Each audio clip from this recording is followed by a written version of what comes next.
marami na kayong napulot na kayamanan. Iyan yung kasi sabi, huwag kayong lumikha ng kayamanan sa lupa.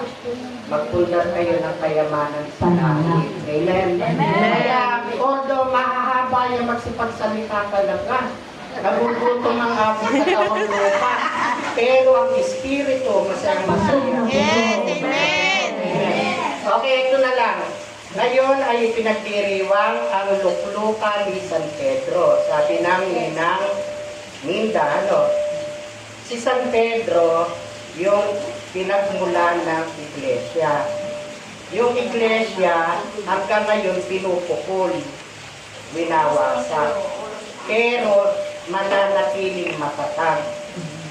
Hindi nga mamamatay Patay na nga yung mga nag-usik siya'y buhay pa matatag luklukan yung ni San Pedro, kapatid Ang mensahe ngayon, tayo yung iglesia. Hindi yung construct, hindi. Nung tayo natin yagan at tumanggap ng Espiritu ng Panginoon, ikaw na yung kanyang iglesia. Ikaw na yung kanyang tahanan. Kaya nga sabi ng Bible, kayo yung templo ng Espiritu Santo. Ngayon ang akin lang kung bibitwan, kung paano si San Pedro, until daw matatag yung iglesyang ipinagkaloob ng Panginoon sa kanya. Ikaw, bilang templo ng Espiritu Santo, gaano ka nakatatag? Yun lang ang tanong ng Espiritu ngayon na ibibigay sa inyo.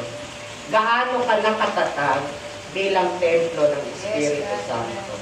Sana kagaya ni San Pedro, kahit kay batuhin, kahit kay wasakin, mananatili kang matatag kasama ng misyon dahil ikaw ay templo ng Espiritu Santo. Amen. Gandang hapon po. Gutom na nga talaga.